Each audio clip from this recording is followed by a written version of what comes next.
Hey guys, this is James from the Bar Talk Podcast and Jenks Productions. If you wait to the end of the video, there's a little feature for you of Robert Mendoza playing a rendition of one of his songs. Please stay till the end of the podcast or the end of the video. If you're watching the video, awesome. If you're watching the podcast, there's a link to the video in the description. Have a good one, guys. Enjoy the show.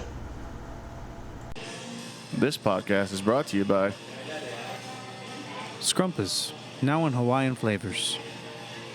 Hawaiian. Not sponsored. Welcome to the Bar Top Podcast from an actual bar this time. Yeah, we all got kicked out, so we're hanging out in La Cantina. And currently we have Robert here with us. Mr. Robert Mendoza, a.k.a. that one guy.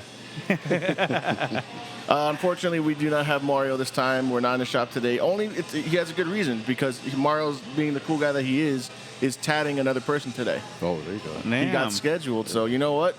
More power to the man. Business first. Power to the man. So if anyone wants to get some badass ink, I'm plugging him right now. Go to Mario Betancourt at Fierce Eagle Tattoo on Kings Highway in Brownsville, Texas. Go check him out. We still have yet to do an episode where I'm going to get tattooed. I'm going to get my first tattoo on the ribs. All right. I'm going to cry on camera and everything. On podcast and camera. I said, fuck it, we're going to do it. And it's going to hurt. So Robert, welcome to the show. Hey, thanks for having me, guys. It's weird to have you. It's weird to have you in a live setting. I know, right? Never seen you live before, right? Oh, yeah. No. Typically, what we do is we just shoot the shit, and it's gonna get loud in here. So this podcast might be annoying to some of you listeners. If you're, I'm sorry, but if you're a pussy for this, I'm sorry, but you're just gonna have to deal. Feel free to hear all the cheeseman going on in the background. Oh yeah, feel free. If you can pick out the song in the background, good luck. Spotify, please don't ban us for this one moment, please. We didn't mean to. It's just the circumstances. It's all right. It's okay. We got an authentic artist in the house, and he's not gonna worry about us doing copyright. Nah, not at all. Picking up where we left off last week, guys, we were talking about art and music, and right now we got an artist and musician. Two in one, huh? Yeah, 2 in 1. We got 2 in 1. We had trouble. I didn't know you were an artist until he brought you up that last Monday. Oh, really? I only knew that you were a music artist. That was my only intention. I had no idea you did art. I work in many mediums, I guess, and many. I figure you're a multifaceted person. Yeah, well, I try, I guess. Well, it's because we never actually had a legitimate long conversation. We've chatted here and there. I've taken photos of you, videos of you. Yes, yeah. But I've never actually had a full-on conversation. Yeah. And then now we're finding it out. All right. We're gonna get personal here, people. That's okay. I'm not shy. We're gonna get personal. Hey, speaking of double trouble, you got a teapot with 2 spouts, bro. Yes, sir. Is that a reference to something phallic? Actually, this is my female pot. I have a series of female and male pots. So yes, there is a male counterpart Oh, wow. to this. That's pretty cool. Yeah, so actually, this is a Greek-inspired, where they have the double spouts. That's something I got into, and it actually moved into the Latin America. Wow, yeah. All the way up to North America. Yeah. Oh yeah. Yeah, so now we have some Indians, like a Native American, we have the 2 double spouts, but they have them on each side. So it's progressed, it's evolved as it. That's cool. went So through it's the like, process. I have to ask you, did you study art Yes. in the past as a student, either college or high school? Well, yeah, both. Okay. Both, Did you get your degree or what? I have a bachelor's. I have a bachelor's in studio art. Oh really? Yes. it's awesome. I would. Did you do you still save some of your artwork that you did for like some of your assignments that you had from college? You know what's strange that you mentioned that? I do have some. I still have some left. This is one actually. I've had this forever. But Beautiful, by the way. Thank you. Thank you. I was gonna say that looks like something I would love just to be there, knowing that there's a history behind that. I think that's My pretty wife would interesting. try to use that. Well, you actually can't. Yeah, My wife's gonna water pours. 2 plants at the same time. Well, that's actually the point. You put 2 in. You can Yeah, actually that's pour cool. Twice. That's cool. I wonder, like, if you want to be the person who wants to treat things like a mystery, you think there's going to be that one wall in there where one half is hot water, one half is bleach. Well, I guess Pour at your own risk. That's actually possible. I just need to build a wall inside the divider. It's a poison pot. That's gonna It's an assassin pot. Like, do not build a wall in there. Someone's going to call you Donald Trump. Don't do I it. don't know. I don't want that to happen. No way. You're building the wall and you're blocking the pot. I'll spray paint myself orange. No way. No way. Nah, you're tan, bro. You're a legit tan man. Yeah. That's how it works. Hispanic. Yes, sir. Got it. You got So it. but as I said, like, did you save some of that artwork from some of your assignments that you I had? have some. Yes. Like I said, it's strange that you mentioned it because I recently went on a binge where I just started getting rid of old art. It's kind of the out with the old and with the new kind of concept, you know. Okay. So, in a way to inspire myself to do art, I felt I had to let go of that so I can produce some new Oh yeah, new I stuff. feel that. Yeah. So I actually did away with a lot of my old stuff, including some stuff from college. I got into doing markets. So a lot of the pieces that I would sell at the markets, that haven't sold, I got rid of them, and it was trial by fire. I threw them into the barbecue pit. Y vámonos, it's I guess the fire kind of served like a purifying Yeah, yeah. method to me too. It's vámonos, so back to where you came from, I guess, in a sense. So, Yeah. No, because we don't have many artists in my family, but it's just I only have my mom, and my wife will paint from time to time. Okay. My wife considers herself a hippie. All right. And quite frankly, I think she's a genuine one because she is like the kind of person that likes to be legitimately green as much as possible. There you go. She takes the eggs, she takes all the stuff she can to make compost and stuff like that. All right. And you've seen some of the artwork in my room. Yeah. Most of that is hers. Because she went to there used to be a kind of a, I don't know if it was like a paint school or whatever that was right there on Ruben Torres where Starbucks is. Okay. And it was called the Tipsy Canvas. Oh yeah, Yes, Tipsy yes. Canvas. Yeah, Okay. I saw that. My wife and her mother went there to do. They did a bunch of different ones. They did like a Van Gogh spoof. They did a bunch of these other ones, and those are hanging in my office. But then she started making her own that. Unfortunately, are very phallic. I think you've seen one of them. I think so. That had essentially. Okay, she tried to make him look like it's a papaya. No, this is just okay. curved lines. Like no, those are nipples. That's a Nipples that's and a- vaginas. That's a dripping There you go. vagina. We're just gonna stop beating around the bush. You know that's a song lyric, right? No, I didn't. Fuck. That's Bloodhound Gang, my dude.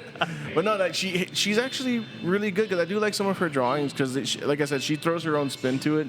It's not like anyone else's. It's her own thing, which is really, really interesting because I've always seen people do art, but they always tend to very heavily lean into a style. Yes. Yeah. And there's nothing really wrong with that, but it doesn't really help me learn a character from that artist. Like I'm not really getting them. I'm getting just the picture. Style. And that's fine. But I would like to see more of them in their art, if that makes sense. Of course. It almost takes a lot of exploration before you find your little niche. Artist kind of has to experiment, to find what it is that works best for you with whatever you're trying to portray or connect with the people or with the audience. So, so you kind of do have to look around and. It's good when you stop and work on a certain style or a certain subject matter for a while. It just helps you learn the most you can possibly learn from it. That's it. Yeah. Of course, growth is growth. You got to spread out. And That leads to my next question because you've been an artist for a long while. I was born in I'm art. gonna ask you a question. No offense. How old are you? Oh, good. It's funny you ask because I just turned a big 50. Oh, Yeah, really? yes, When? sir. When? Oh, wait, I was here for Had this. this Yeah, show. you were here, bro. Yeah. Oh, yeah. You were here. Congratulations. Boy, thank you. You're not even middle-aged. I did not think I would make it this far. Well- to be completely honest. Well, Hey, that's good. I always say I hope I can make it there. Every year is a surprise. You made it there, but you made it there with a smile. That's something. Well, yeah. That's something not a lot of people can do. You got it, man. And that's amazing. But my next question was that based on your age and your own niche that you. Stop giving me the stare, Kevin. Your wife is scary, Chris. We're gonna have to bring her in here right now. Okay, but I was gonna ask because from where you started as an artist, and I assume you also had your niche or you had your interest that you wanted to kind of like replicate a little bit to hone your skill in a way. Everyone always has that, Yeah. because I was a skateboarder, I was a BMX rider, and I always wanted to feel the style of a rider I was admiring. Okay. Maybe you felt the same way with your music. Maybe you felt the same way with your art. Where did you start? Like, who was your major influence into your art, specifically your art, from when you started actually trying to do well with it? I think it evolves. As you grow, of course you get different influences. I mean, I've been drawn since. I always say that I started drawing before. Of course, I guess everybody has learned to draw before they write. Right? Even primitive people, before there was written language, before there was an alphabet, there was writings on the wall, drawings on the wall. So that's really the way it all started. And Okay. No, keep going. I'll tell you a story right now. that's cool, man. Go ahead. I want to hear it. No, it's just that you're picking my brain right now as you're saying this, right? And you're reminding me. So my first drawings, right? Because I'm not gonna say that I'm the best artist. I do cartoon stuff, right? I'm not the best artist either, but Well, you're definitely badass. But That one's yours? yeah, you made it. Oh, yeah, bro. Okay, I'm sorry. I was pleading ignorance for like 5 minutes. I just thought you brought in a piece of art. I don't know what's your. No, that's that's fine, his, man. that's That's fine, You kick-ass. because I know you mentioned in the last podcast that you don't just do paintings or any of that. You do sculpting. I do. I'm assuming that's clay. yeah, ceramics, yes, sir. Yeah. The ceramic. Okay, so you do, much like you said, you're kind of a bit of a jack of all trades when it comes to your niche of art. I mean, I yes, get you have bored easily, so I need to do different things. Okay, well, ADHD's fun. There- That's my motto now. Like that's been my motto for like 3 years. ADHD is fun. It's quite a ride, yes. Yes, it Well, is. I'm just gonna throw it out there right now, just because it's there, and fuck it, I don't care, right? So the first grade comes around, and I said, "Fuck, I've just evolved from stick figures and circle heads to making a cat," right? So I'd start with the 2 eyes, I'd make a nose, and then I'd do the 2 other circles on the bottom, and then one right here, right? And it would be like, oh, it's got the Yeah, you fucking, get the whatever, form, right? yeah, you It's work got a little out the snout form. and everything, Yeah. right? And I was there, so here I am doing a test. When you're done, turn your paper around, boom, right? Turned it around. Well, here I am drawing this cat, right? Showing my friend, right? Next thing you know, this motherfucker, he goes, I remember the first grade, right? This guy put boobs on it, right? I start laughing, He right? was ahead of his time. I did a tail. This motherfucker went and drew a penis on it. So now I have a transgender cat on the fucking back of my test paper, and we were laughing, and I didn't even think it was gonna get turned in or anything. We were just laughing because it was the moment, right? Well, everybody leave your paper on your desk and go ahead and go to PE. Wait, you knew he did this and you turned it in? He turns it in, and I remember we just took off the PE. Why not? So maybe 3 days later, I'm asleep. You fucking perverts. I am asleep, okay? I'm asleep. I'm in my room. And I hear, Chris! Right? So I get out of my bed, Uh-oh. go to the kitchen, and my mom is fucking red, laughing with teary eyes, like, just trying not to fucking bust out. And my dad's like, he was like, good cop, bad cop. And my dad's like, what is this? Why did you do that? Yo, come on, like, does it oh, mean? fuck, I have a fucking cat with tits and a dick on the back of my test paper, and my parents are showing it to me. What can you say? Right? You're like, Mom, this is the real me. It turned into a, go to bed, just get out of here, go to bed. And my mom was like, No just soup for you. red. He had the vein coming out on the forehead. He was just trying not to bust out laughing, but those tears were coming. Aguantándose la risa, right? It's funny that you mentioned cats because I remember as a kid, Garfield was my go-to. You know, I would get the comics every day, right, from the Brownsville Herald. Yeah. And whatever the comic strip was, I would draw one of those, and that's really how I started. And I remember once upon a time, my mom bought us an encyclopedia set, and whenever I was bored or had nothing to do, I would pick out a random book and flip through the pages because back then they were all illustrations. They were all hand drawn. There was no computer. You get some photographs in it, but no computer imaging, nothing fancy. It was all hand drawn. And so I would see these etchings, and knowing that they were hand drawn, why can't I do that? So I would experiment. Even those fails, those chuecos, but the thing is to be persistent and Oh, hell yeah. and eventually I would see the improvement, and that's really how I started. Sometimes también a veces watching TV, just get the pad and just sketch the people as quickly as you can, just to get the gesture, just to get the feel, the emotion of them, Yeah. And so that's really what got me, I guess, looking at different aspects of art. Oh, hell yeah. Yeah. At least visual art. That's very interesting, dude. 5th grade, I remember I drew it's the first drawing I had with shading. It was a bald eagle. Like my mom was proud. Like, no more cats with tits No more and dicks. cats with kids. No more transgender animals. Yeah. Anthropomorphic characters are now becoming the key word for furry. furry. Oh yeah. That cat didn't have hair. We're never gonna Alien. we're never gonna get to the AI porn conversation. We'll get to the furry conversation.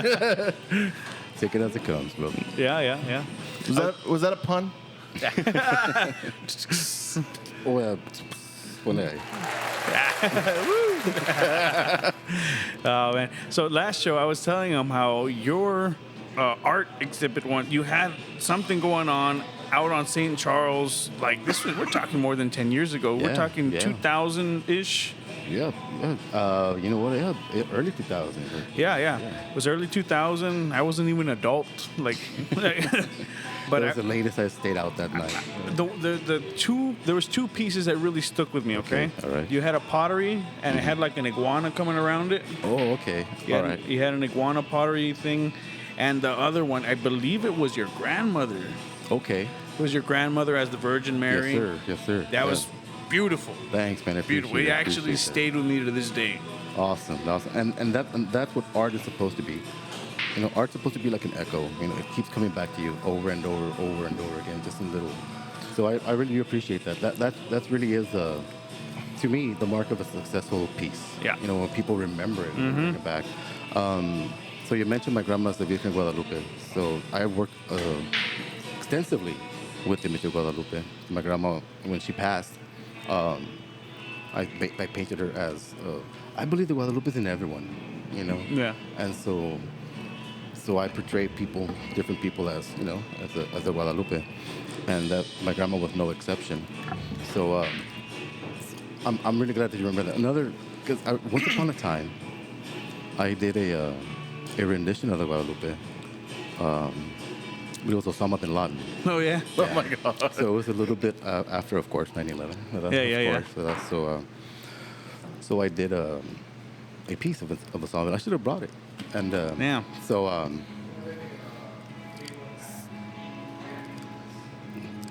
once I exhibit that one, it was in college, and I think like a year or two passed, and an acquaintance of mine told me, hey, you know what? I was in one of the offices in college, and there was this one lady telling this other lady, do you know that 1 year a student did Osama bin Laden as the Virgen of Guadalupe? And they were like shocked, you know, but it felt so good knowing that they remembered my piece. It made an impact. And this lady's going to Yeah. be telling people forever about the time she saw the Virgen of Guadalupe as Osama bin Laden. Yeah. So when you told me that you remember that piece of my grandma, that's awesome. That hit me. That stuck good. with me. I appreciate that. Yeah. We really should start talking over this song before it's like, Oh well, look! You got a couple I examples have here a of couple stuff of that you've done examples, too. Yeah. So those two examples you got there, like Should I what? bring them this way Can you or- like? Yeah, you want to move them over here? That's Yeah, totally let me fine. grab 'em. Yeah. Let's grab. Let's put them over We're here. treating it like it's live, all right? Oh, sorry about that. Oh my head! You're murdering the cast, Rob. Okay, so what do Worker you... composition. Okay. Composition. All right, so these are two examples of two of the pieces I've done. This one, actually, Chris, was one of the pieces exhibited in that the exhibit you The exhibit, yeah. downtown. Yeah, this was Okay, actually, go ahead, this sit was here. actually one of those. Yeah, we got it. I'm trying to keep track of the camera while I'm That's trying right, to podcast at the that's same time, Yeah, guys. it can get tricky. No, There it we go. looks good. There we go. It looks good right there. All Yeah, right, we're good. awesome. So who's this right here? All right. So right here, the one we have on the right side, that is my sensei. That was my painting instructor from college. Much more than just an instructor. You know, this guy, you know, filled many roles. You know. Homage to him, as part of my That's awesome. senior exhibit, but I did a piece of him. And this is actually a print, of course. You know. Yeah. So this is a depiction of him and all his remnants of his work as he produced. Lean it back just a as he smidge, went you'll on. get the halo. Oh yeah, there you go. Oh yeah. If you're not watching the video version, if you look right here, we're gonna try to get the halo on the Guadalupe. It almost had it. We're close. No. We gotta pull it back. Pull it back. It's okay. No worries. All right. I'll edit and post. She's still holy. And so I just took different aspects of his art career and the stuff he would produce as he developed as an artist. So that's why we have the different, colored lines. Underneath we have a chupacabra, Oh yeah. which What? is it's a chupacabra. Yeah, so that's something that he worked extensively. I gotta with. see this. Let me All right, pass flip it over over, here. flip Pass it it over, over yes, here. sir. Wait, there's a what? Yeah, he's got the chupacabra. Oh, jeez. Okay. Oh, wow. And wait, what's below the Guadalupe? What's that one? Oh yeah, and this one? There's un perro, okay.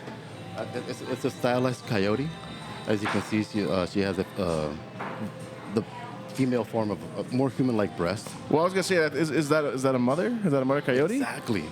It's a mother coyote. Because I was gonna say if the breasts are extended, that means they've had child. There you This go. is the South. There's no she-wolf. Puro coyote, puro coyote. Yeah. As a matter of fact, the title of this particular one is "Quien llora por el coyote."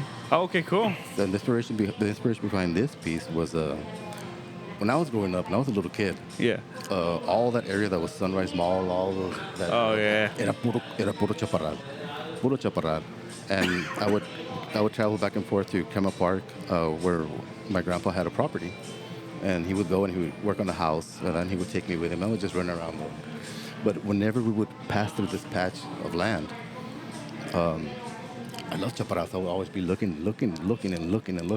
And one day he told me, "Míralo bien, porque un día no va a ver nada." Damn. You know, and Yeah. so that resonated with me. Yeah. Like I thought to myself, no, it's impossible, but no hay nada. Now you go with puro concrete, ¿verdad? Puro Yeah.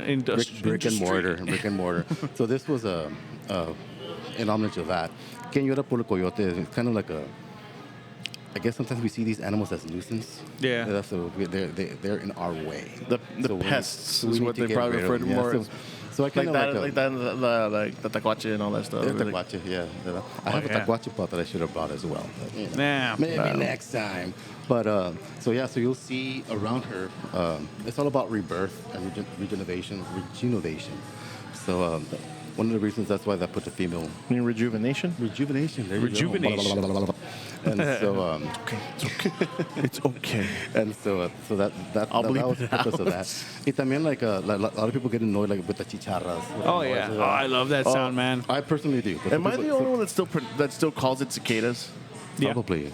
I Well, never. at least here in Brownsville in At the least in valley, Browns, yeah. like everyone's like Aquí son chicharras. "Yeah, Chicharra, I got it, chicharras," chicharra. like, Yeah. So actually, the coyote actually has chicharra wings on her, and I surrounded the Guadalupe with different seed pods, so that for the rebirth, for the regrowth, that we need to reestablish the wildlife, the Guadalupe, the chaparral, ¿verdad? Yeah. Yeah. And not just think about ourselves. ¿verdad? Oh yeah. No. Hell yeah. So and she's also standing on the moon. I replaced the moon with a pod, the seed pod from the Evan, from the Evan tree, with that, because that's probably the strongest wood we have here. Yeah. In our area, that wood is tough. So so it symbolizes strength to me, and so I included that there. That's usually what I do with the image of the Guadalupe. The Guadalupe, everything that you see on the Virgen de Guadalupe was meant to connect to communicate with the Aztecs, Yeah. to a very specific group of people. So I took it upon myself, to change the iconography so I can also connect with certain groups of people or certain Yeah. subjects or things like that. So that's really what I do. The first rendition of the Guadalupe that I made was for the cash crops in the valley. So she's surrounded by oranges. She's standing on a melon, things like that. So I just it all has meaning. Yeah. Everything has to have a meaning. If not, I won't put it on there. It's not about aesthetics. It's about content. Of course. Yeah. So that's really what I try to do. But as you experienced in that exhibit that you attended, I like to work large. Yeah. I like to. It's the impact. When you walked into that exhibit, what was the first thing you saw? The first thing I saw was underneath the light was the iguana pottery. And it's large. It's a large piece. Yeah, it was a large piece. Yeah. It was an iguana like wrapping around a base. Actually, it was an alligator. Oh, it was an alligator. It's Okay. an American alligator. Well, all I know is it was iconic to be the first thing as soon as you walked in. It was under the light, and there was more than one person staring at it. And I actually, it's the first time I stopped and actually stared at a piece. And I don't know how much you remember about it, but it was actually a stylized like a pitcher. Oh yeah, that's why I thought it was like Yeah. I wasn't sure like, but I remember it did have a handle on it. Yeah, the tail acted as the handle. Yeah. It wasn't meant to be used, of course not. You know, it was functional, but it's aesthetically. It was cool. It was cool. It was Yeah. cool. It was a pleasure to work with. More form over function. Yeah. There you go. Yeah. Form over function. Form over function. That's the phrase I'll use for anything nowadays because I swear it's like I'm tired. Okay, I made this question before, and I'm going to go off topic for just a quick second. That's cool. Considering you also go into sculpting and things like that, and I assume when you sculpt something, you think about the structure and how long it may potentially stand the test of time. Sometimes. Actually, a lot of times when you get, like, for example, like a lump of clay or a block of plaster or whatever it is you're going to work with, you have the general idea of what you want to do, but the piece always has its own idea what it wants to become. So you can't force a lump of clay into doing what you want it to do. You kind of make like a compromise. Yeah. You know, in between there, you know. You're meeting it in the middle. Yeah, because it wants to be its own thing, and you have to respect that. Art is a living, breathing thing. It changes. It has its needs, you know. Yeah. It has its demands, ¿verdad? And so when you force it to be something it doesn't want to be, it always comes and bites you in the ass. You know, something. Yeah, I believe it. something, You know, I believe it. I believe it. It fights you every step of the way. Okay. James. Okay, I can feel you on that one. So I have I have this tribal psychedelic pattern that's up here that I've been trying to finish for 3 years. And I just it's been 3 years since I Hey, stopped. man, well, you know, we're here to help, bro. It takes 2 hours just to do a little, Yeah, I got enough friends who are 6x6 section.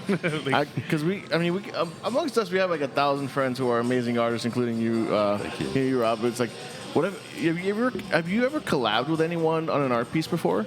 I guess I asked that question because like he says he hasn't finished in 3 years. Have you ever had that one art piece that, without the help of one other person, whether it's just a few words or even their actual hand in the project, that led to something amazing? whenever you do a public piece, you collaborate with the entire community. You under feedback. It doesn't alter your way of thinking, but it takes other points into consideration that you never thought of. So in a way, art is a constant collaboration because during the process, you know, people come in and, you know, they always have to pay their 2 cents all the time, you know. Sometimes it rolls off your back, but sometimes people come in and they make comments that just say, hey, you know what, you're right, you know. And I think what's important as an artist is to listen. You know, I mentioned to you guys how you have to listen to your clay, for example. You know, you have to listen to the public too. You know, because you've heard the saying, 2 heads are better than one. Yeah. ¿Verdad? And it's true because, you know, we see what we see, but other people see it differently. So I always make a point of listening to people. Nada que ver que pues you don't know nothing about art or que no sabes nada. You know, everybody has a little bit of artist inside of them. You know, everybody knows what they like and what they don't like, and they know exactly why they like it. They know exactly why they don't like it. Yeah, I agree. So I like listening to people and getting feedback from everybody, and I don't get butthurt, como quien dice, you know. Yeah.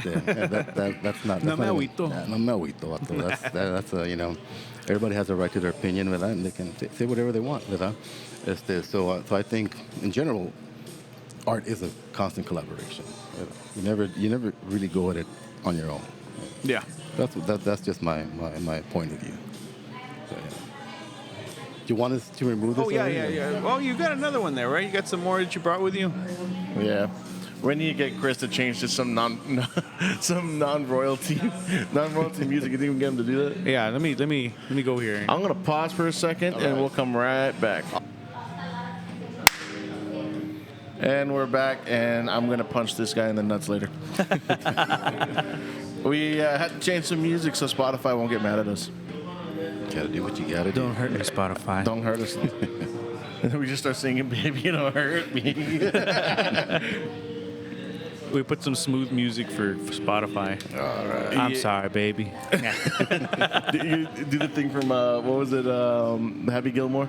I'm sorry, baby. I didn't mean that. Sometimes I just feel like a nobody. You know, why don't you come up here and I'll hold you?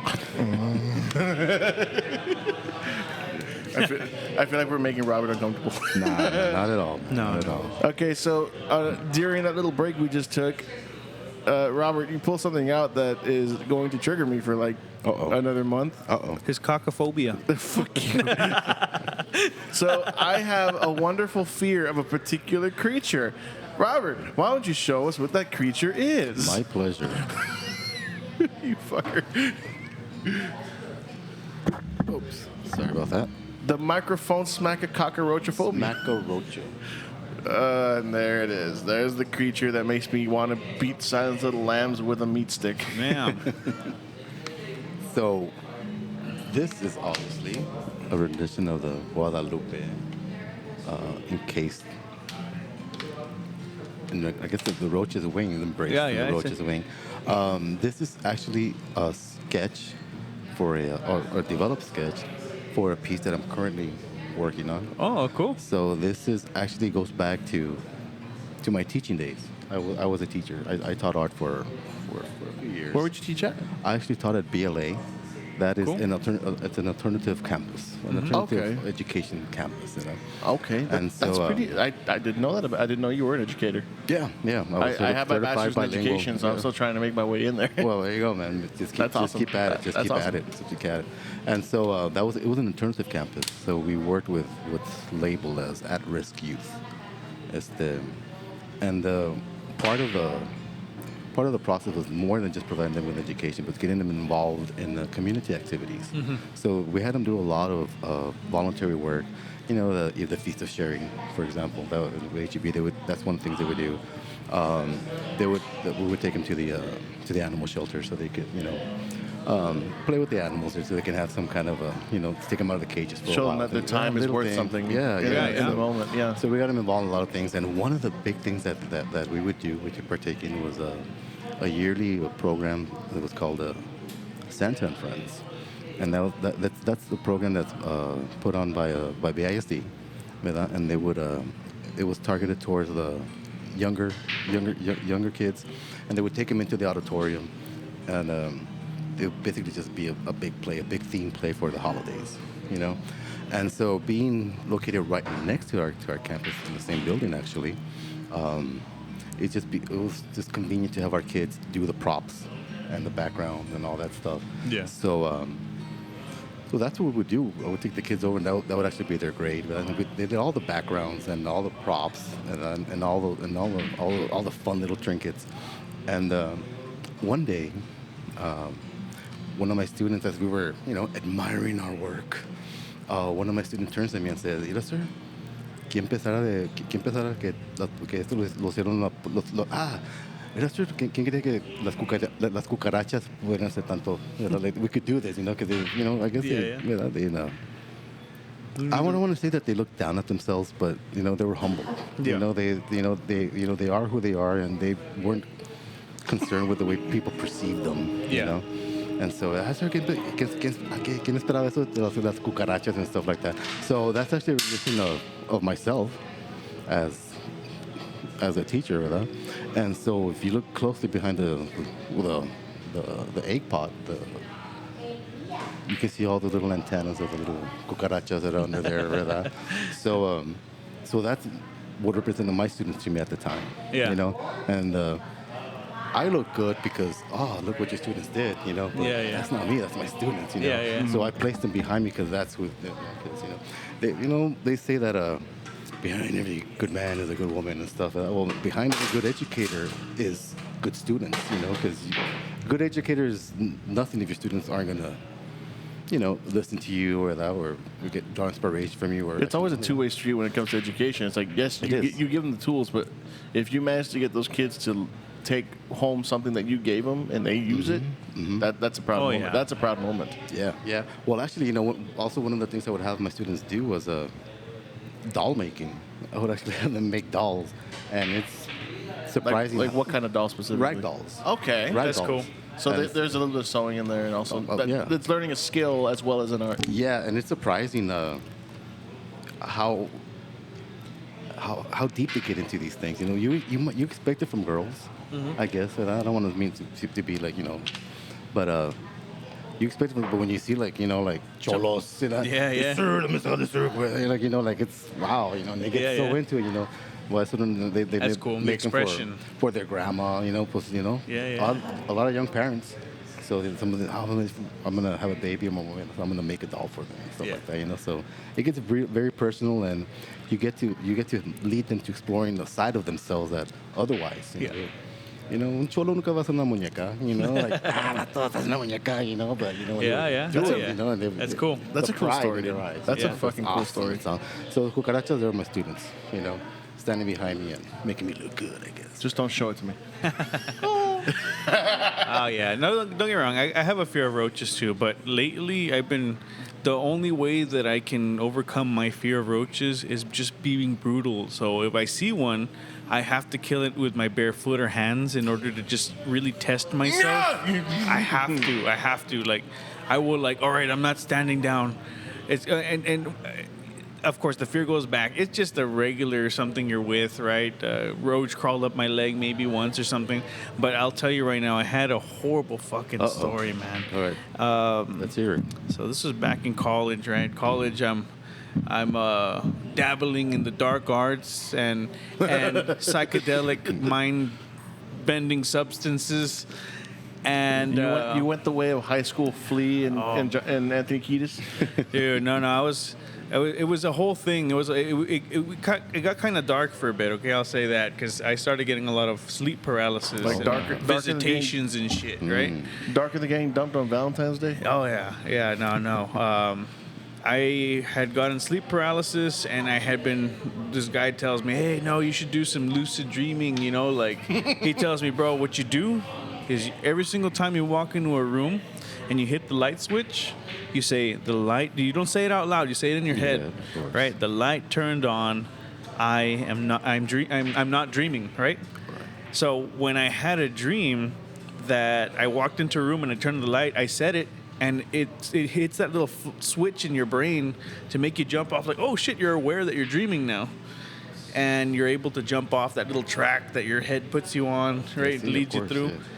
And you went to the subconscious, to the conscious subconscious, and beyond. Well, once I figured that out, when I started getting my sleep paralysis, I was able to glitch myself out of it, and I would feel like probably fucking had a fucking aneurysm or some shit. Something. I had a little blood bubble pop up or something. I felt something numb in my head, right? But when I fucking got up and I snapped out of it, I felt my nose swollen. And I'm like, oh, what's the like, you got like boogers and shit. catch. Like, I'm like, what is that? What is that? And I fucking get my pinky, I stick it into my nose, and automatically I just feel a wiggle. I was like, ah! I fucking throw it out, and it was a fucking roach. No way, really? In the middle of my sleep paralysis, a roach was trying to go up my fucking nose, man. Eat your brain, bro. If someone sees me cringing, it's because I am, you fucker. You son of a. Yeah, it was bad. It was pretty bad. Yourself. I think that's the worst one I ever had. Other than that, no, I Fuck off. I don't know. I really think though.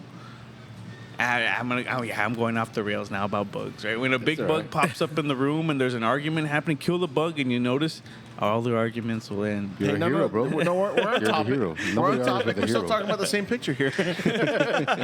It's just our stories tying out for me. It's like, okay, you know how like they say, like when you look at a piece of art, you get a sense or a feeling. And even if it's just not exactly the meaning of the art that's coming out to you that's giving you that feeling, it's still the art itself. There's something about it. Even if it's minute, if you get something out of it, art's art. Oh yeah, no, I believe it. Totally Like, believe it. okay, yeah, we're going to go to our special segment that I didn't bring up, and he brought this up to me, which was movie reviews nobody wanted. No. no, that's a spoiler, bro. Okay, what movie you have? Let's talk about something else. Okay, well, I'm not going to spoil it. I'm just going to say I didn't like it. All right. Okay, it's because he saw Beetlejuice and he didn't like I it. saw Beetlejuice, All right. Beetlejuice. You're gonna make enemies, right? I'm Super popular right now. I already made an enemy with my wife. No, it's because I'm That's the very... worst enemy you can make, bro. I'm not going to throw That's anything why away. he's here in the bar. There you go. I'm not gonna throw anything out there. I'm not gonna give anything away. Okay. I'm just gonna say, aesthetically, it was awesome. It was 100% Tim Burton. Okay. I'll tell you that for All right. sure. You're gonna like a lot of the what's the word I'm looking for? Wackiness. Well, no, a lot of the callbacks that were from the original film, and Okay. a lot of the cool things, and that's great. Okay. That's not my issue. I didn't like that part. I didn't Oh, like any that's of the gonna get you callbacks. enemies, bro. There you go. No, I was like- my main concern. I'm not gonna say why. I'm just gonna say what my main concern was. The story. Okay. That's it. I'm gonna say the writing did not hit for me.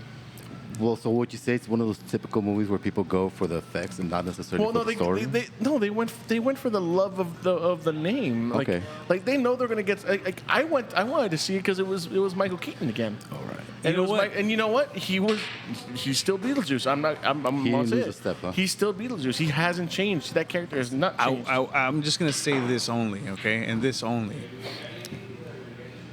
If they do another Beetlejuice, I don't give a shit if anybody else is not in it except Michael Keaton, and it just goes into that dark world. I think I'm okay without Jeffrey Jones, Yeah, yeah. Okay, I don't know who that's all that you guy need. is. the dad. Oh, wasn't he like a pedophile? That's why he's not there. Yeah. And then you also have the fact that, I believe, what was it? Gina Davis is retired. Huh. And I don't know who Alec that is Baldwin either. was. I'm not a Hollywood kind And of guy. Alec Baldwin was. I was telling him I don't know celebrity names. I know porn star names. Oh, there you go. Have fun with Gina Michaels and Naomi Russell, bro. No, I was just saying, yeah, Gina Davis is Old retired, school. and then Alec Baldwin. Well, one, he wouldn't look young anymore, and two, he was under litigation because of him killing one of the directors yes. during one of the films he was Yeah, working on. yeah. So no, he couldn't work. He was basically under scrutiny. The same thing happened with like Johnny Depp when they did the fucking Fantastic Beasts movie.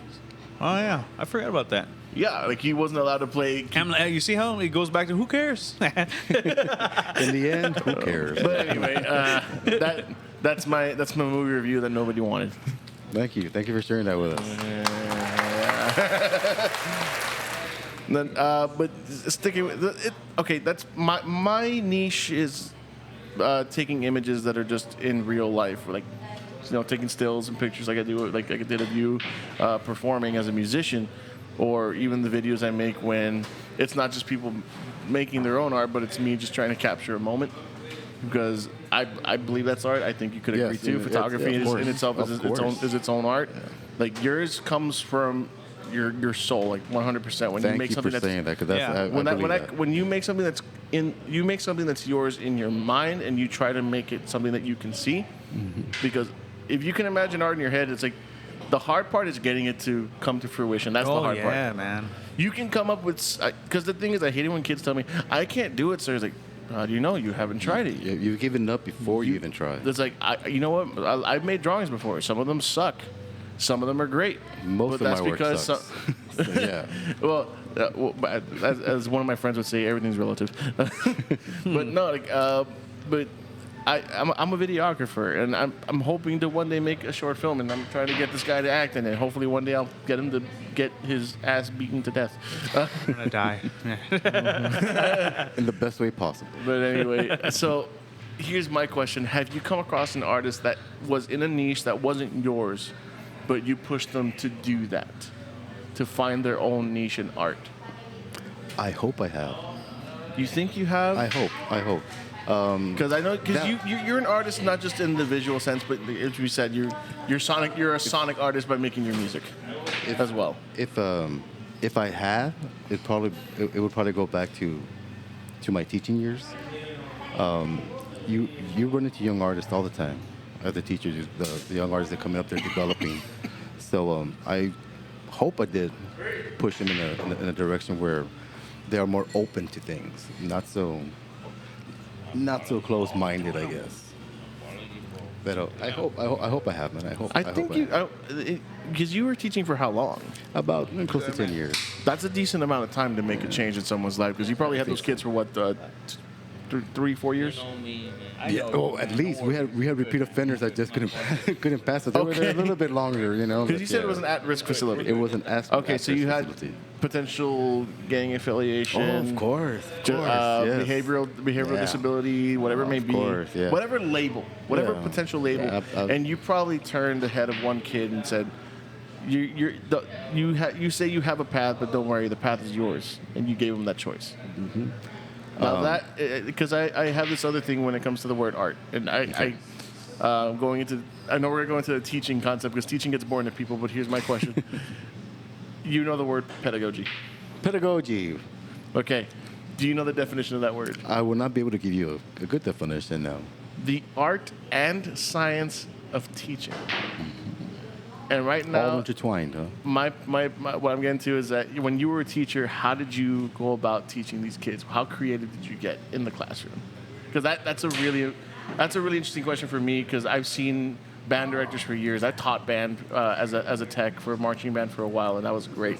And that's a different kind of art. But when you inspire people, because I've seen people choose art as a last resort because there's nothing else they want to be in sometimes. Mm-hmm. But then when they go in for their first year, they're coming out saying, "Oh, they're at the top in their competition," or they're putting out art that no one's ever tried before, or it's being posted somewhere because the school thought it was something that needed to be recognized. Mm-hmm. One of the advantages that I had at the camp that I was teaching was since it was an accelerated credit recovery program, we wanted them to get through the classes, as quickly or as much time as they needed. And so my kids were not regulated to participate in art competitions, So I really could let them do whatever they wanted to do, and that's really what I did. That's cool. Whatever they want to do. A lot more free form. They have, let's say they had they need to complete 5 pieces of work in order for them to get the credit. Those 5 pieces of work was completely their choice. We had people who did photography. Yeah. We had people who wanted to just paint. The first thing I would ask them when they would come in, do you want the credit or do you want to learn? Mm-hmm. So if you just want the credit, take the pictures, edit them, use the right lingo, and we can work something out for you. But those that want to learn, I could basically let them do whatever they want, and that's exactly what I did. So I noticed that when they do what they want to do, they put more of themselves into it. Nobody wants to be told what to do. Oh yeah, no. Especially at-risk kids. Yeah. So by giving that option, they just get so much more into it, and they just put so much more of themselves in. And I remember this one time, this one student, like he was just like in amazement. He was just looking at them like, what kind of classroom is this? Everybody's just doing whatever they want, and so, but yet everybody is behaved and controlled, and nobody's getting into anybody's business, because they're focusing what they want to do because they're getting to express themselves and not what people want them to show about themselves. Right. I like to call it the college mentality, in my opinion, because when you're in high school, a lot of the kids are there because they have to. Yeah. Mm-hmm. But once you go to college, once you get past the basic stuff, the math, the comp, and all that stuff. Once they make it to their major, it's like every kid is sitting in the chair and their mouth is shut. They're listening. They're interested. Yeah. Because like because I remember going through school, I even went into the art classroom because they went from 8 periods to 9 periods, so I had to get a second elective, and I said, all right, I guess I'll try art. I guess. And I'll be honest with you, I was not a fan, and that was just because that was me. Like even you said, some kids may be into this kind of art, maybe they're not, and it just wasn't for me. So I switched to a different art. I didn't want to go into ROTC because that's a little beyond me. So I ended up going into to the theater class. Oh, that's awesome, though. And awesome. I was actually, I didn't want to be an actor because I was too, even this, everyone knows this, I'm a fucking nervous wreck if I ever got put on stage in front of a bunch of people, if it's just me or me and someone else and they see my face. I get fucking stage fright. But they put me in the back to help set up all the background stuff. Yeah, that's cool, though. And we got to help make designs, do all this stuff. So behind the scenes. The irony was that I ended up doing art anyways. And you know why that is? Because art is everywhere, brother. Art is everywhere. You're right. Everywhere. From the clothes we wear, the designers are artists. The person that designed this building, architects are artists. So I thought that There's was no escaping art. And exactly, and I find that very interesting because, like I said, my main niche to me in high school when it came to any kind of art was band, Okay. and my favorite version was marching band. When we made designs on the field all the time, the flags had different colors to represent whatever story we were telling on the field, and it didn't occur to me Fine until I Fine mar- art students, yes. once I marched professionally for 2 years in DCI in Drum Corps International, which was amazing. I got to realize how much art goes into, because we had this one guy who was the most funniest dude ever. He was actually the drill writer for my show, my last show in 2015. And he himself showed us some of the compositions he made to help come up with the themes for the show. And the show was like, I want to say a 1930s crime drama on a radio that we bring to life. Like literally in the front ensemble, there's two guys. They're all dressed in 20s clothing. Mm-hmm. Like they're all dressed like two of them are dressed like the Newsies, and like and one of them is actually using the microphone like you use an old school mic, and they added the fuzz and everything. It's like he talks like an old school radio host. Awesome. That's telling like basically a novella. Mm-hmm. And it was supposed to be a crime drama. We bring it together, and what was cool was that even we got to be part of it. And like you said, like art is everywhere. Everywhere, brother. We even formed several pictures on the field, one of which was the chalking of a dead body. And I'm like, that's what this is. Just on a huge fucking scale. Right. Blowing up. And I'm like, why didn't I notice that art was this fun? But, I just needed to figure out the way I could express it. Mm-hmm. Much like you said, you found one way, and then you realize there's more. Yes, of course. Yeah. Of course. I found one way, it just wasn't mine. And I think that's very interesting about art, is that it can go any way, and you just have to find yours. Yeah, art is boundless. There really is no limits to art. Especially when you're creating, there are no rules. What you are creating does not exist. You are giving it birth. You are making it exist. So nobody can tell you that's wrong. Nobody can tell you that's right, because it doesn't exist. Right. You're making it. Art, Limitless. art, for the most part, is an illusion. Mm-hmm. It shows you things that aren't really there but can be. Oh yeah, you're manifesting. Yeah, there you go. So it's boundless. It's boundless. Oh, yeah. It can go any direction. That's why I mentioned earlier you have to listen to your piece, because art is boundless. So this piece wants to go in different directions. You have to let it go. You've heard the term, it's my baby, it's my child. Well, as parents, You have to eventually let them go at some point. let them do what they want to do. If they want to, try something, you gotta let them go that direction. Let them choose, but obviously keep an eye. There you go. Yeah. There you go. So that's so creating art is a lot. Is a lot that way. Don't helicopter parent. One thing I think that sucks, like I think going through high school, I didn't even get to be in a single art class. Wow. I had like I'd say first 2 years were a little rough. Rough. The second two, I ended up in guitar, right? And that's where I ended up going through it like that and actually slowly making stuff. I didn't even get to be in band, and I got nothing. I had nothing. I went from reading classical music on guitar and learning the theory and stuff like that. Never learned none of that. Yeah, I never learned none of that. That's what I was gonna ask you. Like, you're an all-around artist. You are not only painting, drawing, sculpting. You are also enticing the ears. Oh, thanks. Yeah. Or annoying them one way or the other, right? Pero yeah. Well, when you had that Mitchell kind of. I got my first guitar when I was 5 years old, brother. I was 5 years old when I got my first guitar. Yeah. Pues no aprendí mucho, como quien dice, right? Because you're still, you're still a kid. I want to do other stuff, ¿verdad? But I had it, and I would mess around with it, ¿verdad? Eventually, fast forward to the future, I wanted an electric guitar. I wanted an electric guitar so badly that I ran away from home because I wanted my electric guitar. Yeah. And so my dad got me an electric guitar. It was an electric acoustic guitar, though. It was a Takamine, bro. That's cool. Oh, yeah, it's an incredible guitar. I still have it. Was that the one with the plastic body? No, it's all wood. It's all Okay, wood. okay. Yeah, I was like, it's like that It's a one. Takamine, yeah. It's a good guitar. I remember when Excellent. I first started hearing about the electric acoustics. I was like, I just saw, wood top, and then like the back was like this black plastic. Oh, no, Oh, those no, are bro, those those are oval- ovations. Yeah, the ovation. Yeah.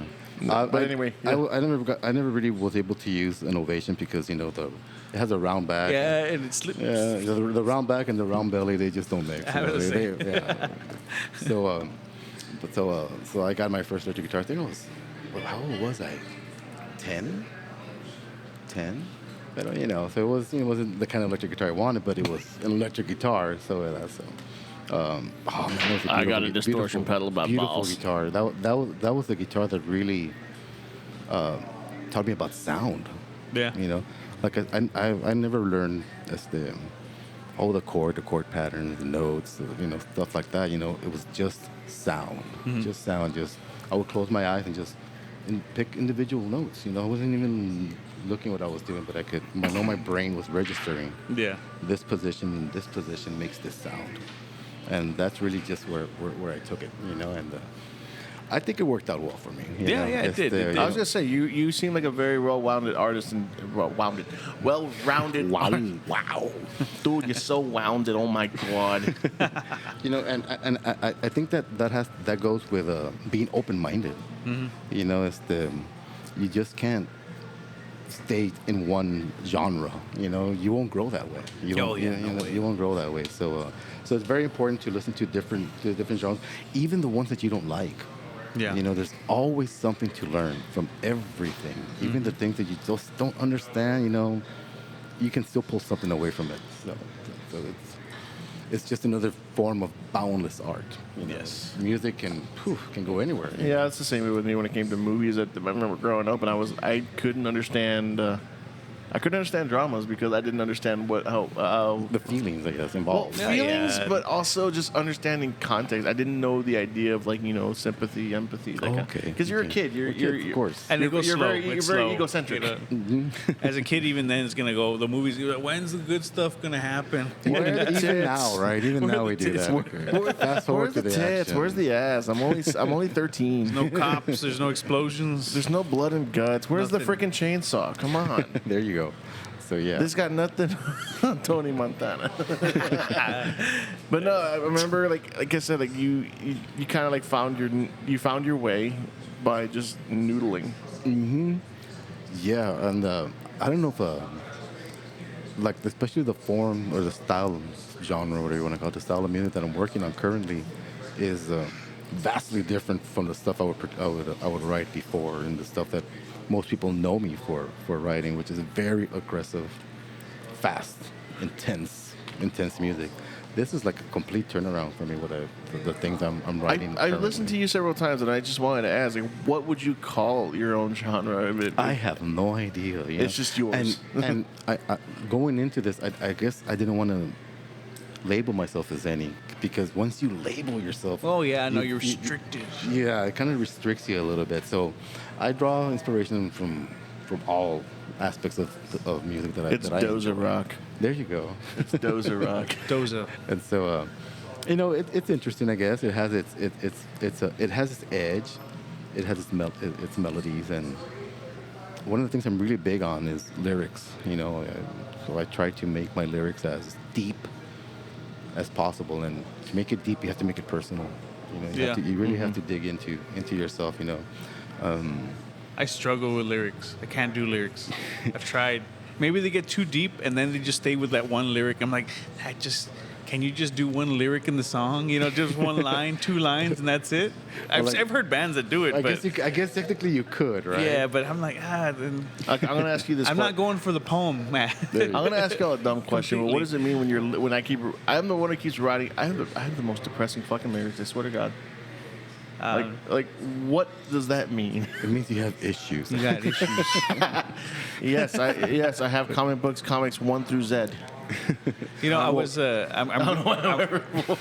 like a huge fan of sad music. The other day I was listening to Alone Again, Naturally. I don't know, it's an old ass fucking song. Don't sing it. We're gonna get I'm not going to sing it. I'm not going to sing it. But basically, the song's just saying if he's not feeling a little bit better in a little bit, he's gonna treat himself to drive into the top of to a tower. He's gonna climb the top and throw himself off. There you go. And at the very end, he's just saying like, Regardless, I'm alone again naturally, and know, every single section of the song goes into that. This will be a fun little question. So I think you already picked one, but we'll let you do another one. Why don't we like select a song that we choose that we think that we know is like a big deal to us in a weird way? That one song you know that you always like when you think of that song, it pops in your head. You're like, I just need to hear this song and it makes me feel better. That one song.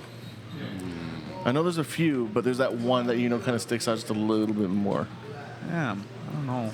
Anything from Twisted Sister, bro, because that just takes me back to when I was a kid. Gotcha. And God, they were so extreme and so out there, So. It's like when you're Gonna burn in hell. Yeah, there you go. So like, you want to hear Dee Snider in front of Congress for a second time. That's cool. It's strange, but I Sick think it would motherfucking be friends. something. It would be something like that. Twisted Sister, Quiet Riot. I think those would be the ones who would really take me back to where I was an inspiring kid, right? And just the world is your oyster, and you have no limits. It takes me back to that, and it reminds me that I still don't have any limits. And I can still do whatever the hell I want and write whatever I want, and nobody can tell me. And not you could to. always make a video about torturing your father. And Always. It's never too late. It's never too late. what about you, Chris? You got one that pops in your I head? don't know. I'm not gonna lie. I don't know because I tend to cut myself off musically sometimes. Watch that comment there, bud. Don't. Yeah, no. Well, You have to cut yourself. Like what? like I think one band that I do go to is Opeth. I go to Opeth a lot just because I like that mix between the heavy and the soft, jazzy folk sounds, and then sometimes you send just me some links to that. I want to check it out. even the songs that aren't heavy, they go into like these old folk sounds, and it's just this sound that they have at a certain time because they would have never sounded like that ever again. And I can go back there. And I'll pick at it, and I think I might have already borrowed the style already. I feel I've embodied it and stolen it. I don't say stolen. I'm imitating it. It's like jazz. The best form of flattery in jazz is imitation. Imitation is the serious form of life, the most sincerest form. I was gonna say when it comes to the song you want to select, it's not based on the lyrics. Just whatever song gets you, It's however the way energy. it may. It's the energy. Yeah, if it's just the vibe that you get from it, that's all I'm asking for. It's like, Damn. You whether it's an artist I'm like, or a song. which Opeth song are we talking about? It's because they all have generally the same feel, and even though the songs sound so sad, they make me happy. I don't know. I don't know how you explain that. Well, it's because it tickles your fancy. It tickles your pickle. I guess so. Yeah. It tickles your pickle. Even pieces when I was in class doing classical stuff, they'd be like, "Well, what you want to do is you want to put some good. You don't want everybody crying or getting sad or going to sleep. Hearing this shit, you're gonna be playing for your recital." Committing suicide. Yeah. Now, for me, I fell in love with a band called Frightened Rabbit, and Okay. I'm a huge fan of them now. And I've only been listening to them for about maybe 3-4 years. Like once COVID hit, I was listening to them a lot, All right. and I went so far as to actually buy the digital copies of every album. Within within the first 3 or 4 months of listening to them. Damn. And lo and behold, they're like Linkin Park to me. There's not one song I hate. Oh, okay. There's not one song I hate, but the lyrics hit me It's like more. Slayer, right? Well, yeah. So They're all good, bro. So there's one song, and I actually have one of the lyrics tattooed on me. Oh, really? It's called "Head Rolls Off," Okay. and it's literally a song that tells you you're gonna die one day, but what are you gonna do while you're still alive? And will the people around you remember you and try to take what you gave them and use it to their advantage to make things better?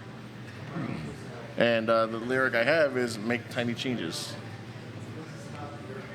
Tiny changes. So while you're bring alive, big things. Right? the line was, "Make tiny changes to Earth." It was basically the line was, "While I'm alive, make tiny changes to Earth." Because it's basically, like literally it's talking about like, oh, one day you're going to be in a room that's painted red to remind you that you're dead. Wow. So you might as well, while you're alive, take the time, do something for yourself Make it and blue. something for somebody else, and just enjoy life and do good. It's And basically stay the out of gist. red rooms, right? Well, it's just an interesting song because unfortunately he ended up taking his own life. Oh. And I'll tell you how big of a fan I am. I bought the book of lyrics. All right. He painted the walls red. I bought the- So you connected with that group heavily then? Oh yeah, 100%.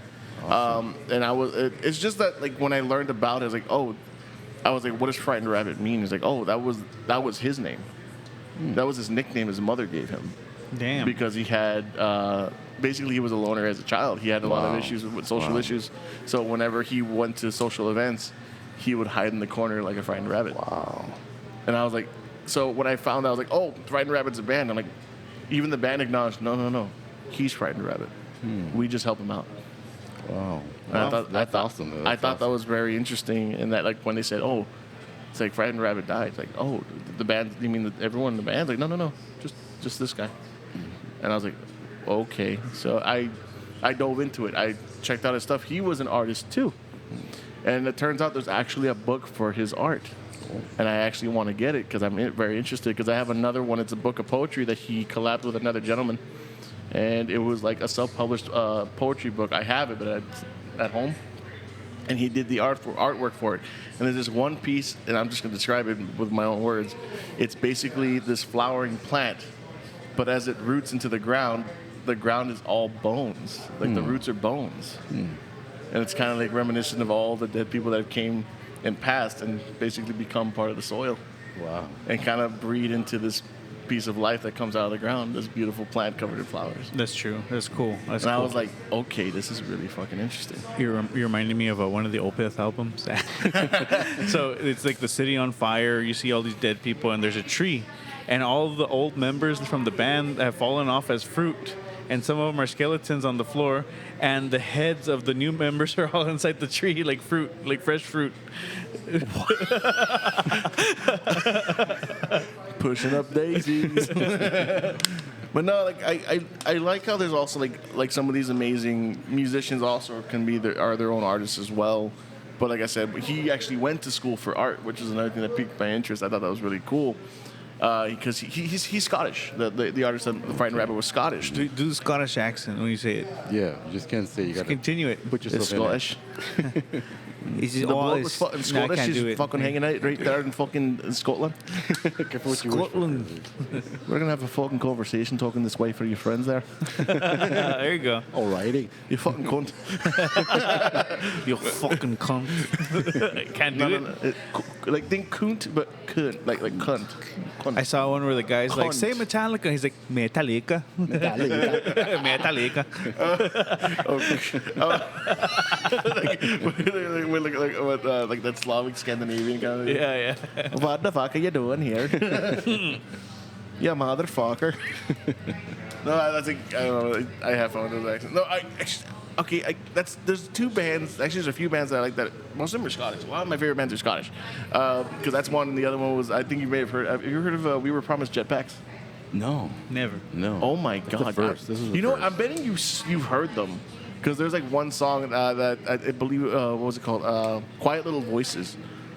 Look it up. I don't have to send it to you guys because you're Yes, like, oh, please I've do. heard this Please before. do. This came out in a mix somewhere. I heard it live. Somewhere. No, because I have a buddy of mine, Joey from the Mutants. Okay. He actually tried to play it live with his band several times, apparently with fail. It's one of those songs that like it's a driving song. It's one of those ones where it's like almost just downstrokes the whole time. Like like that, like you have to be into it. You have to be into it. Well, otherwise- I'm curious. And I really want to listen to it. No, we were I- promised jetpacks. Okay. yeah, that's a cool name, right? Yeah, actually it is. We were promised jetpacks. No, we were promised jetpacks. Oh, there you go. You got to get the Scottish Yeah, accent in that there. was much better. Yes. Fuck off. So I have one last question for Mr. Mendoza here. As a musician, Okay. here's the question. All right. What is your driving force for your music? Don't say sex. My driving, no, no, it would be my driving force is just expression. You know, as an artist, I have something to say, and I'm gonna say it. You know, whether it's through visual art, whether it's through a poetry, because I do write poetry, or you know, or through music. You know, so that's the beauty of art, is that it gives you a voice. You know, and whether or not people like it or not, the point is that they stop to listen to you. They stop to look at your artwork, you know, and just that moment that they're engaged with your work. I mean, you you have them. You know, they're listening to what you have to say. Yeah. Regardless if they agree with it, doesn't matter. You know, you heard me. You know. Right. So that is really would be my driving force to do in any medium Showing yourself through your works. expressing myself. I have a lot to say. Through your works, you express who you are. So much to say, and anybody that knows me knows that I'm a very opinionated person, and I do not hold back. You know, It's a good thing the show's not about politics. well, there you go. you can't imagine. You're right. No, we make sure. At least that's what I intend to do, and I'm happy that Chris agrees. Is that we like to leave politics out of it. I mean, there's having opinions and there's being political. It's like here, like if you have an opinion, you have a thought, please tell us. Yeah, you know what? I'll be honest with you. I don't even care if anybody did say anything. I would not disagree. I want people to be able to express themselves, and I think that every point is valid. And even when it comes to opinions, everyone has the right to feel the way that they feel or disagree, and that's okay. I'm the person that believes in agree to disagree. You want to go get lunch. You know what I mean? It's like because I have this wonderful relationship with my friend's mother, and she's fucking great. She's that person that's extremely passionate. Much like us, let's say, for example, like we said, I would probably piss someone off talking about Beetlejuice. She gets that way about certain topics, not going to say what. But we have this conversation. She gets heated, but I know it's just because that's just how she is. Much like when I hear someone's music, is it my taste? Probably not. But I will hear it out. Because even though it's not my taste, it deserves to be heard. As it should. Art should deserve to be seen. A word should be heard at least once. Oh, yeah. You don't have to agree with it. You don't have to like it. But that's the beauty of it. You get to make it yours, whether if it's you want to keep it or This is not. America, goddammit. There you go. There you go. Hey, say it right. You gotta say America. There's America. America. America. It's funny. So here, I'll often hear conversations. Right, there's one of our regulars here. He's fought the war. He's gone to school. He's running for the paper. Everything, and even though sometimes you can see on TV crazy shit happening, he always gives me the reminder that fuck, we live in America. And you can do a lot of shit. So you can do a lot of shit. Well, the whole idea of America is to do what you want. Yeah. Right? Yeah. Within reason. Well, I guess, of course. But you can still do it. Yeah. Technically, yes. You're right about that. Wrong or right. So It's very broad. It's a very broad statement, I guess. I put it like that, Yes, right? there you go. I'm going to ask a question that may be amongst the art world, may be a kind of controversial question. All right. Bring it on. What is your opinion on modern art? My opinion, art is a reflection of what's going. Art is like a timeline. You know, whatever's happening in the world is reflected through art. So I don't like Brownsville's modern art. okay. Oh wait! You're gonna tell them that you don't like what all over? Yeah, All over? be specific, What was it? What was it? Fucking astronauts, okay? I'm done fucking looking at astronauts already. I'm done looking at fucking Elon Musk's mug right down the street. I don't care who it is. I like the pop art references and stuff like that, but when it's just like sucking an astronaut, fucking. God damn it! So it's overdone. The musty It's show. overdone. It feels overdone. It does. It feels like you're just sucking on someone's ass at this I'll point. tell you one thing. I'll tell you my opinion on all this astronaut stuff. It is a shame to me that people are just recognizing what Brownsville has to offer, because now we have SpaceX. Right. It doesn't. You know, we had so much to offer This before is a then. borrowed concept. It does not represent Brownsville. No, we're generic now. Yeah. We're generic. Oh, Yeah, we're 100%. obsolete. That's it. Yeah. No, because I remember. Okay, I remember as a child, and this is me as a child. You guys are probably from my age. Wait, how old are you again? I'm 35. Okay, you're 30. Okay, so you're about 13 years older than me. Just about. So you were probably already working by then at that point. Working. Oh, yeah, of course I was. No, but this is my point. When I was about maybe 6 or 7, I remember the fucking trolley buses driving around. Oh, yeah, I remember that. I remember the trolley buses going around. Wait, hold on, man. Wait. The Metro had buses that looked like trolleys. Yeah, they were designed like trolleys. They looked like cable actual cars. trolleys, They looked like but cable cars. Yeah. Why don't I fucking remember this They shit? were awesome, bro. That's gonna kill me. I only That's wrote- gonna fucking kill me. Okay, Like, I remember that. I remember when the fucking train track ran in front of the fucking courthouse. I remember that. Yeah, yeah. And you could just stand there and just you can just touch the fucker. And I'm like, okay, there's a lot of issues here, but I mean that's fucking cool. And it used to cut right through the zoo. Yeah, one of the pieces that I did, one work that I did for the city was the transfer station that's over there by Sunrise Mall. Oh yeah, yeah. Right with the bus, you can the bus. Right next to the branding iron. Yes. Yes. Yes.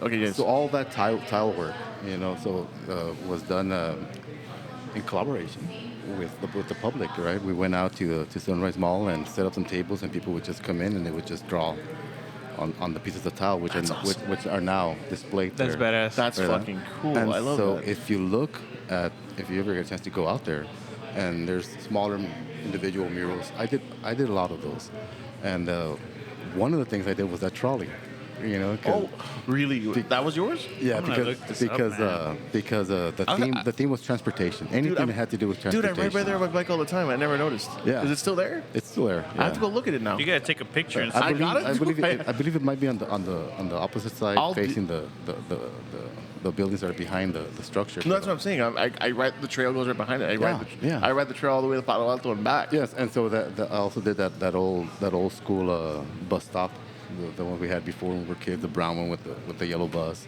I did quite a few. So if you go up there, yeah, you'll be able to see some of that. Yeah, but going back to what I was saying, I remember back then, when people used to be a lot more creative. I remember kids were allowed to be as creative as possible as a kid. Because I remember when kids were happy to get a fucking collection of colored chalk. Like, John, do you remember those days? Yes, of Like course. you bought yeah. you bought the Crayola brand, even the generic white chalk was a gateway to your imagination as a kid. I have And actually. it's If you had a It still street, is, a yeah. sidewalk, Hell yeah. you had your house. Your parents probably wouldn't care Yeah, if you drew chalk on the wall of the house. No, 'cause it they comes just, off. It Just comes wash it off, right off. of course. And I'm like, kids aren't allowed to be fucking kids anymore because, well, I blame social media and technology being course. completely going Yeah. rampant. Yeah. And I believe that's true. And honestly, I'm a victim of that too because I'm constantly on social media all the time. I can't help it. It's designed to be addicting. And look at us now. We're going to be the reason you guys don't use chalk. So yeah. But we want to inspire you, hopefully, because we only do this once a week. The rest of the week, you have time to be a little creative for at least an hour a day. At least. Shit, messages. Like, maybe you can be next. You want to be on? If you want to join the podcast, it only costs you $12. You pay $20. No, I'm kidding. I'm so privileged. Thank you. I appreciate it. You're officially the white Mexican amongst us that gets privileged. No, I'm kidding. We're not political. I promise. take it. I promise. We're just gonna that out. No, but because I miss those days. Because even as a kid, I remember like I remember wanting to be as creative as possible. Like you said, you got your guitar at such a young age. Me, when I got a guitar, I always got discouraged because I felt like I couldn't do shit. I kept buying things, and then I sold them, buying it again, selling it, buying it again. Do you know how many guitars I've owned in my life? Tell me, how many guitars? Like 7. 7. And most of which were like either Squire Strats, low-end like Epiphone Les Pauls. It's not what you got, what you do with it, brother. That's what. Yes. So you want to know how I got into actually trying my best to play guitar? It started with me buying a very off-color instrument. Oh, not off-color, but not a common one, and that's my mandolin. I'm not a folk player, but because I knew on the mandolin you can play chords with only 2 fingers. Which Much like a ukulele. it simplified the whole thing. Yeah, of course. But I chose a mandolin because I love the sound of a steel string. Oh, yes. The striking folky sound that comes out of it. Because the ukulele just seemed way too soft for me. I wanted something that was more on the grittier side. Yeah, a little more edge. And when I realized I can play chords on this, okay, I can play chords on a guitar. So I course. bought a guitar off a buddy of mine. And then my buddy's like, and then that's when I finally had someone who, he admitted, he's like, I'm not that great, but I can show you how to do chords. Tell me 3 simple chords. The regular ones, G, C, E minor. That's all, a lot of times that's all you need, man. Oh, 100%. And if you have a capo, it just never ends. There you go. And then once I got from that, it's like, okay, the worst part about this is much like technology. I got gas. Sorry, gear acquisition syndrome. I was like, damn, bro. Whoa. I'm sitting next to you. I'm sorry, I meant the acronym. I didn't mean to offend. It's like gas. Shit. You say gas, I think shit. I got Crohn's. I ended up eating the guitar, and it ended up being high in fiber. So, but no, I that was the first time, and then I gave up again because I felt like I could only play one kind of music. I kept playing the same covers over and over, and I got stagnant. So I sold the guitar.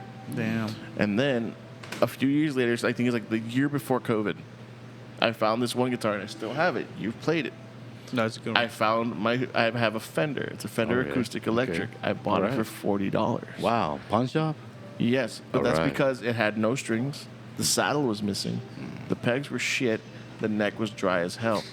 And I convinced them, hey, look, I have to pay a tech $120 just to put this shit together. Mm-hmm. You got to fix it up. Put some So money into it. what did I do? I did it myself. I think you could have gotten it for 20. I probably, but they're a pawn shop. They're never gonna do that. But I convinced them. I said, look, let me buy it for this much, and I'll tell you what, I'll make a deal with you personally. Let me buy it for this much, just so you can get rid of it. You'll make at least your money back, At least. and I'm gonna show it to you again. You tell me if it's worth more than what I bought it for. Just as a gentleman's thing, because I knew the guy who worked there. He's like, fuck it. So he sold me $40. Challenge accepted, I huh? bought the saddle, I bought the strings, I bought the various tools to polish the frets, all that stuff. I became YouTube certified. I became YouTube certified guitar tech, and I was like, okay, this is how this works. Okay, that's a truss rod. That's how that works. Okay, here's the hardest part that took me forever was getting that fucking bridge right. Oh, okay. Yeah. That takes Getting the saddle right, because you have to do it from scratch. You have to sand it down properly. Yeah, of Because if you fuck it up, that's it. That's it. Never done that. Never done it. It took me, because you have to put it on and then retune it, and if it doesn't work, you have to loosen them all up again, take it out, sand it till it's the right action and the right curve. Yeah. Because when you get them, they're never.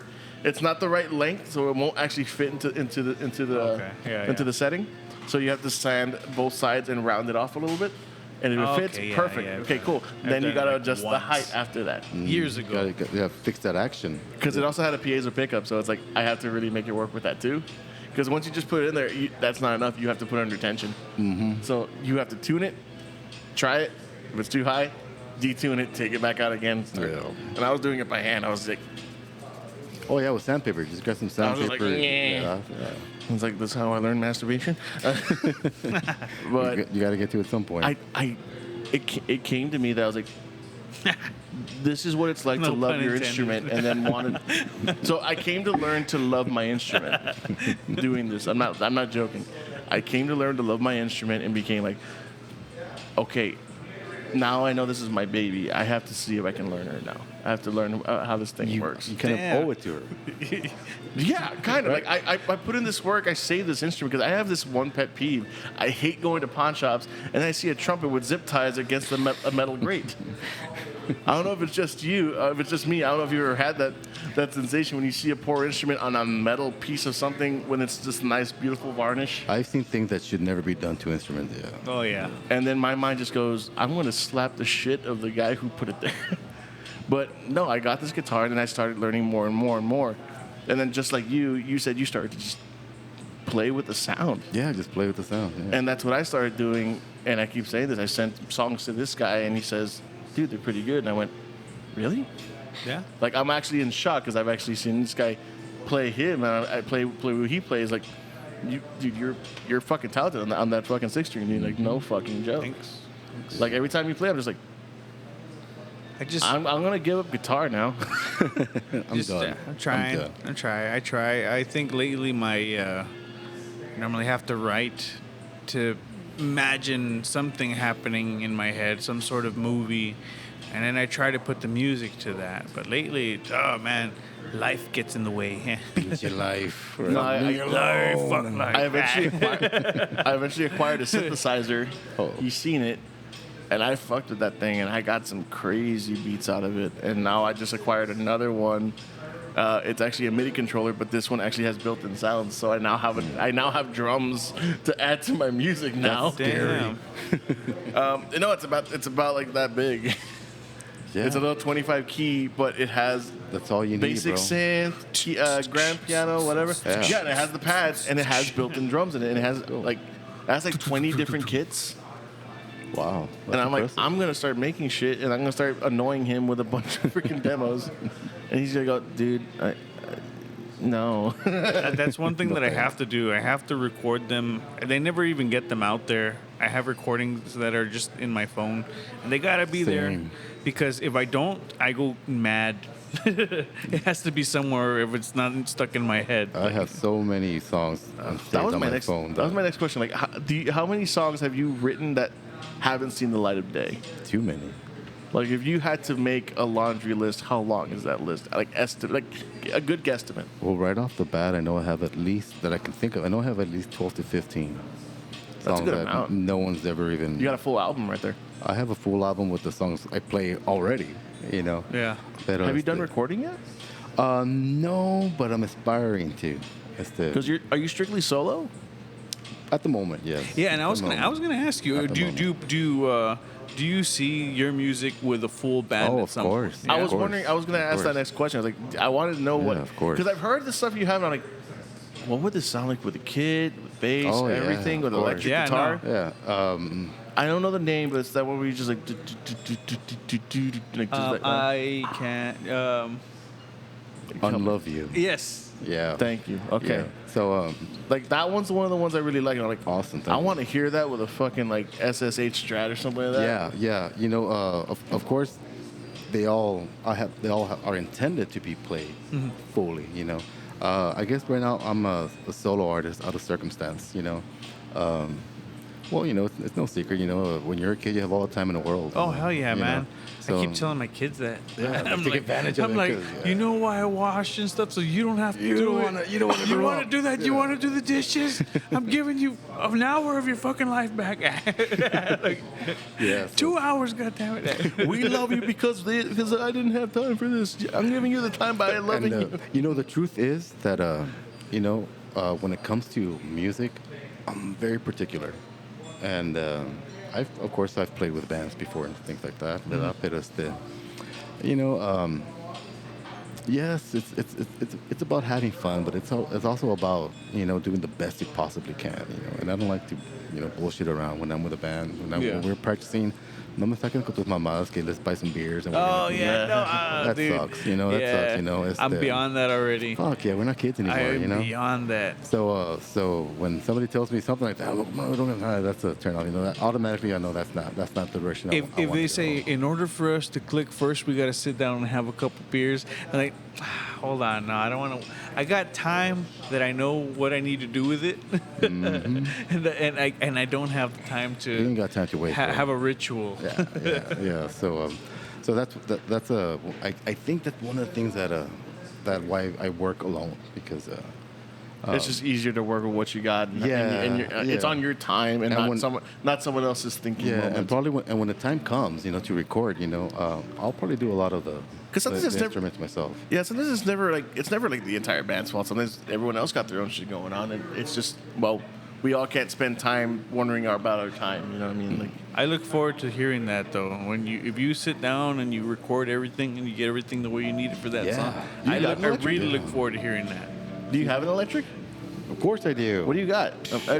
I've only seen your acoustic setup, dude. So I'm like, what do you got? I'm curious. I have my baby is a Jackson, you know. So I really do have. I do have a preference for Jackson. I love Jackson guitars. So I have a couple at home. You know. Do you play heavy like when you're at home, or? Because like I don't know, when I hear Jackson, I think metal. I think metal, like hardcore. Yeah, but I guess it's really the mood, you know. You know, sometimes you pick up the guitar and you don't have an idea. Oh, I'm gonna play this. You pick it up and you just start playing. Whatever 'cause comes that's out, what the comes guitar out. wants to play. You know. Yeah, like, you know, I feel you on that one. So that's usually the way it goes. I usually don't go with a plan. A lot of times, even when I play live, a lot of times I won't even bring in I won't even write a set list. You know? The camera died. Oh no. I'll just put a picture over it. Who cares? That's cool. I'll just put like camera died here. But anyway, we're already running at about an hour and a half. But no, dude, it was fucking awesome having Thanks, you, man. man. Hell yeah. I appreciate it. This was a really good one. Actually, this was a different one. It was very different. This is a different set, but at least it looked good on camera for as long as it did. Let's give a round of applause for the camera. Thank you, camera. Thank you for making us look good. Yeah. Or as best as we possibly can, man. But no, Robert Mendoza, artist, musician, former educator, probably still an educator to some people. In many ways, yes. Yeah, and yeah, no, dude, thank you for being on here. Oh, and thanks for having me, guys. Oh. Thank you. What? What? Well, I just realized you brought your guitar I in. brought my guitar, but You one of brought my guitars, yes. Okay. Uh-oh. Maybe we can actually hear that Maybe. that song that you guys brought up. Would you like to play for us? Well, what I yeah, can do that's- is I can always pause the recording and then we'll loop it in. We can definitely do that. Yeah, whatever, So, man. Yeah, but I'm always ready to play. I'm always ready to throw down. Let's do it. I'll probably like make a disclaimer in the beginning, like I'll record something else in the back saying, "Stay tuned at the very end of the podcast for a very special performance by Mr. Robert Mendoza." All right, sounds good to me. I feel so important now. And I just Awesome. said it again. If you're listening to the podcast, and I just said in the beginning, if you're listening to the podcast, assuming you can hear it on Spotify if it's not blocked. If not, watch it on YouTube on my hope for dead the best. camera. Don't worry, I'll change the battery right now, guys. You'll see it. You'll see it Awesome, live. all right. I'll change the picture to an actual shot of this guy doing this thing. All right, Awesome. guys, we're gonna call it here at the end of the podcast. Thank you, Robert, for being Thanks on. again for having me, guys. I appreciate Chris, it. thank you for having us and hosting Chris, us here in yes, your, thank you. amazing Anytime, bar. By anytime. the way, plug, come to the Jukebox Bar. You guys have a band. You guys have something to perform here. Talk to Chris at the Jukebox Bar. Set up a show with him. He's got your back for anything independent here Good in the venue, Valley. good venue. Starting Wednesdays, guys, we're gonna have open mic. Feel free to do a poem, vagina monologue, play a song, bring your band, karaoke. I just might bring whatever. my acoustic guitar and Just keep it in your I'm pants, gonna get up there. I'll play some songs. Awesome. I'll get myself out. I hardly play anymore. people. He's gonna play Danny Elfman. Play some random stuff. Yeah.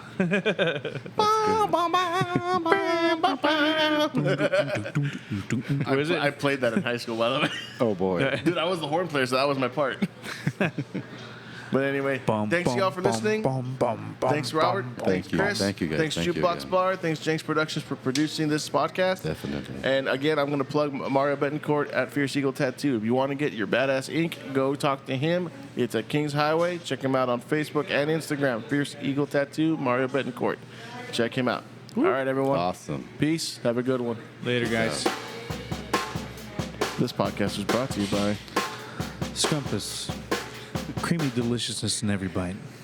Creamy. Let's not forget about doing AI porn.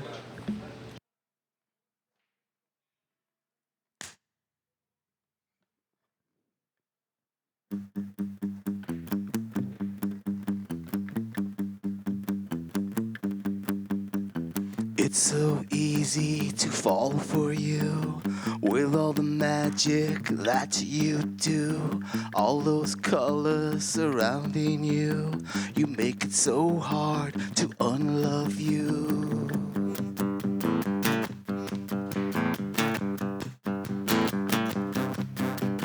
It's so easy to avoid the truth that I am no good for you.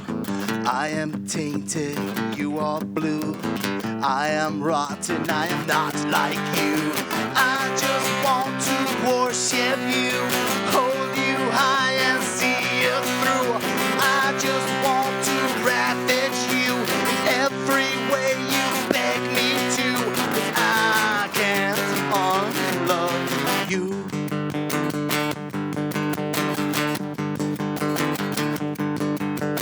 I am thorn, you are fruit. Feed off me and I will feed off you. Come with me and I will come with you.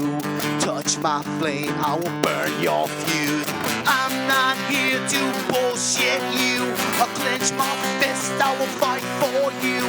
Pick you up and push you through. Free from which that cripples you. 'Cause I can't unlove you.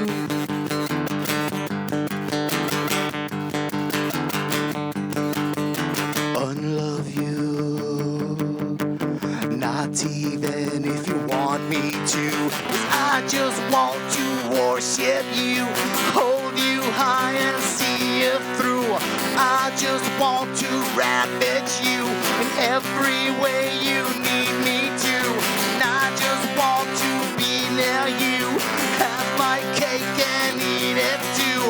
Not to interfere with you, just keep me under your shoe. 'Cause I can't unlove, I would die. 'Cause I can't unlove you.